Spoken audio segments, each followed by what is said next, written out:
Hi everyone, Richard from Hawker Brownlow Education here. Our book of the month this month is Make the Future, Hands-on Sustainability Lessons for Years 7 and 8. And I sat down with author Nansi Kunze to talk about what makes this book the perfect book for the moment.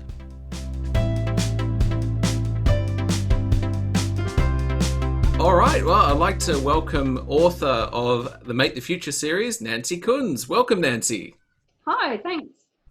Make the Future, Hands-on Sustainability Lessons for Years 7 and 8 is our book of the month this month. I thought we'd get Nansi on to talk about the book and what it means for schools, particularly perhaps in the current context.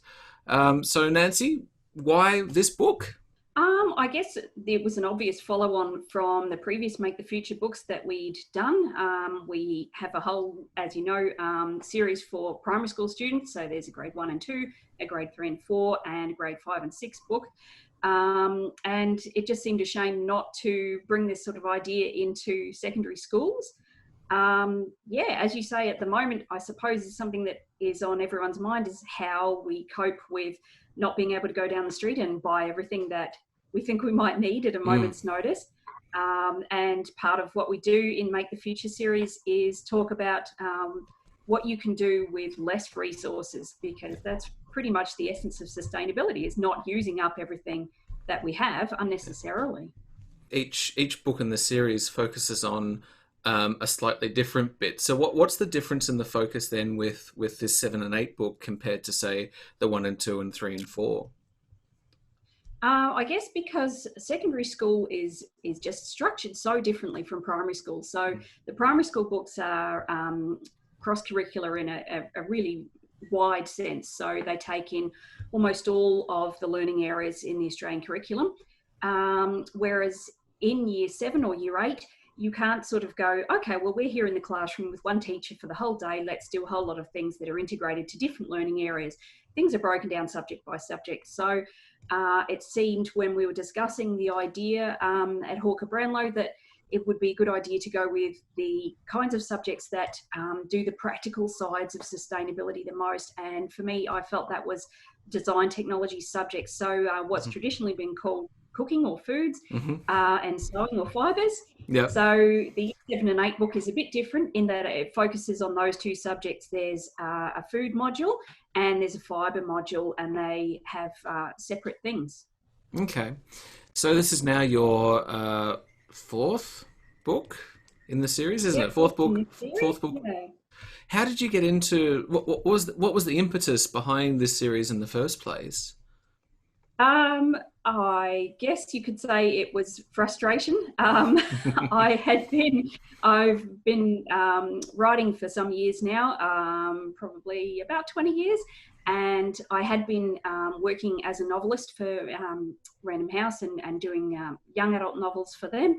But as time went on and I became increasingly concerned about environmental themes, I started putting them more and more into my manuscripts, and it got to the point where editors, not just at my own publisher, but at all the other publishers that I tried to send manuscripts to, were saying, look, you can't really talk about this serious stuff. It would be okay to talk about, violence or, family issues, but let's not talk about the environment because that's too controversial. Yeah. So I started to get really annoyed that I couldn't talk about things that I thought that wasn't just important to me, but really important to kids. And I think when you consider the climate strikes that we've had, we do know that teenagers in particular are really, really concerned about the world around them and their future.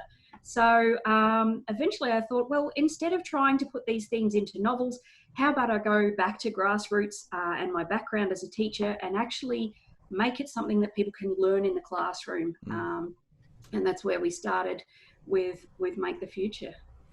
Do you think then that aside from obviously the current situation, given school is out, kind of, and probably will continue to be for the next little bit, but generally speaking, do you think the education system, in a broad sense, is making good on the environment and making sure that message is a key part of the curriculum?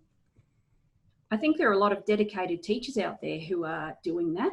I'm not completely convinced that the system in general is doing that, because I feel like when I'm in schools and doing workshops and things like this, when I speak to staff, they really want to address environmental concerns with their kids, but they don't have necessarily the training and the knowledge to do that. It's all very well to say, well, sustainability is a cross-curricular priority, but what does that actually mean for teachers in classrooms? A lot of them don't know. So I think schools are trying their best, and I'm hoping that with these books we can help them to try even more, because it is very difficult as a teacher when you've got particular subjects that you have been trained in and have a lot of background in, to then suddenly go, okay, shove sustainability on top of that. How do you make sustainability part of your maths lesson? Who knows? We've tried to do that in these books, and make it something that can use the skills that teachers already have, but give them that knowledge of environmental issues to put behind it. Yeah.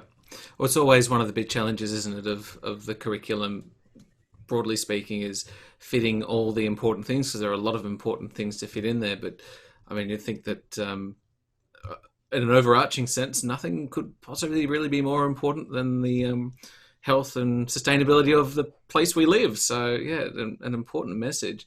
Do you think, what do you hope that schools and students are going to get out of this book and also the rest of the series? What do you think? What do you want them to come away with? I really want them to come away with a sense of positivity. I think when you see kids feeling like the end of the world is nigh, that's a really sad thing. We can empower them, in fact, to make a lot of difference. I think what a lot of people don't realise, kids or adults, is that everyday actions like what you buy, what you wear, what you eat, have a huge, huge impact on the environment. A lot of people think that the main thing that we can do is lobby the government. And while I think that's really, really important, kids aren't the government. Kids can't even vote. But they can actually make more difference than they think.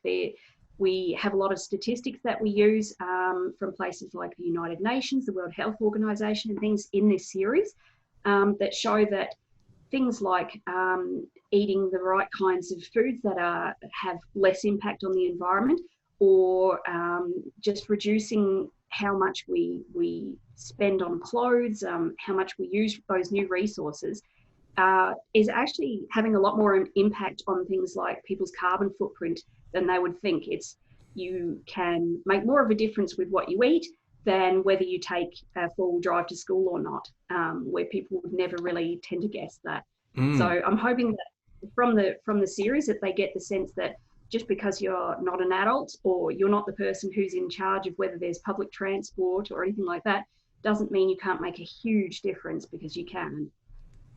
You're in addition to writing, you also work with the West Gippsland Library.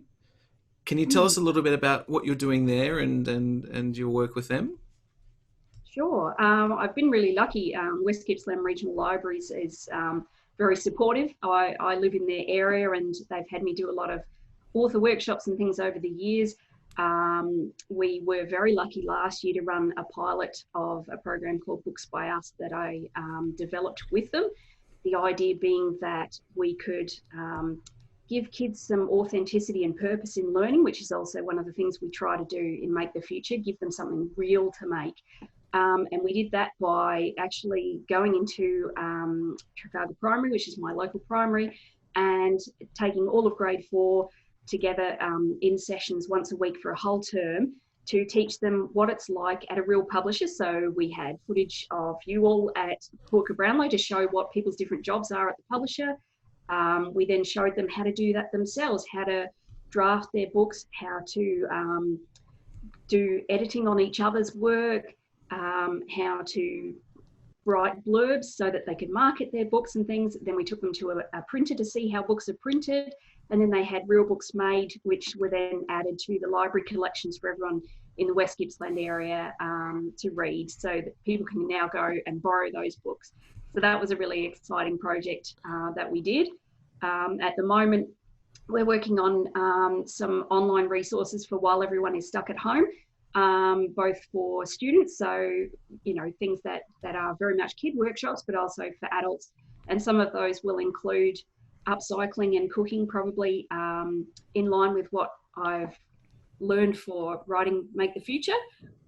as well as some general writing workshops. So yeah, we're trying to get out there and engage with people in their homes while they're stuck there. Yep, yep. And the future of the library then sounds healthy, I guess, in many respects. We hope so. As is common with public libraries and public schools, obviously, funding's a little bit on the tight side, but we're hopeful that the difficult times that we're in will actually allow some of the funds that the libraries use to go into programs that can still be done while people are not able to go into library branches. So we hope that the future of the libraries is healthy. If anyone out there watching has millions of dollars to give the library, we wouldn't say no. But yeah, we're trying to change with the times and make the best of the situation. Yeah, I don't know how you feel about them, but it's one of those things where this whole situation has really, I think, focused how much we appreciate these institutions. And of course, we appreciate them a lot when they're gone. And the library, of course, had developed and evolved to become this safe place for people, students, whoever, to go and to work, to study, to play. And I think we're all really missing that space now. I can't wait till it's back to its ordinary role. Oh, definitely. Yeah, there's a lot of people, I think, who are feeling a bit lost without their safe place, as you say, to go. Friends of mine in the library are doing things like doing their story time online now so that kids have something to listen to. But we certainly miss it now that it's not available to us. Yeah. So what's next for you? What comes after Make the Future for Years 7 and 8? I'm not completely sure. I have started... I've started a new fiction manuscript that's designed to be a graphic novel, but that's a little bit of a big gamble. Yep.